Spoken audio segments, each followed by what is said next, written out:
I'm sure many of you have now heard the news about Charlie Kirk, how he was assassinated. I've just been praying for him and his family. Obviously, it's a sad day for many, particularly in the US.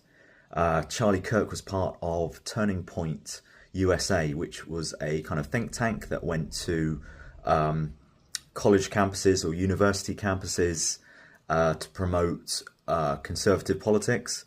But he also promoted the gospel as well. He did talk a lot about the Bible.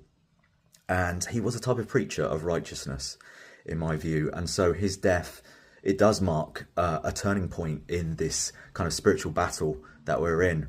And it happened in the UK time last night. And as I was getting ready for bed, the Lord began to minister some scripture to me. And he gave me Joel 3, 9, 10. And it says, "Proclaim this among the nations, prepare for war. Rouse the warriors, let all the fighting men draw near and attack. Beat your plowshares into swords and your pruning hooks into spears. Let the weakling say, I am strong." And I think the Lord is saying, like, we're very much in a war right now. It's a spiritual war. You know, this was very much an attack of the enemy against Charlie Kirk. And by doing so, the enemy, by taking out one of these leaders, which he was, the enemy is trying to scatter the sheep, scatter the flock. But I think it's going to have the opposite effect. And the Lord also gave me another scripture, Isaiah 33, verse 11 and 12. And it says, "You conceive chaff, you give birth to straw. Your breath is a fire that consumes you. The peoples will be burned to ashes. Like cut thorn bushes, they will be set ablaze."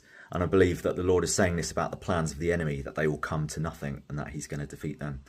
And, Charlie Kirk, he was a bold man. He went to these places that were quite hostile to him and he held open debates, public debates, but he was always very respectful and he never let it kind of get to him, the abuse that he had to endure. And I think he sets a really good example. Christ as well also took a lot of abuse from many people, and of course he paid the ultimate price, and so did Charlie. But I think it really it prompts us to question: are we being bold? Are we stepping out in faith? Are we being as bold as lions like Charlie was? And I think the Lord is saying now is the time. Now is the time to step out. Now is the turning point.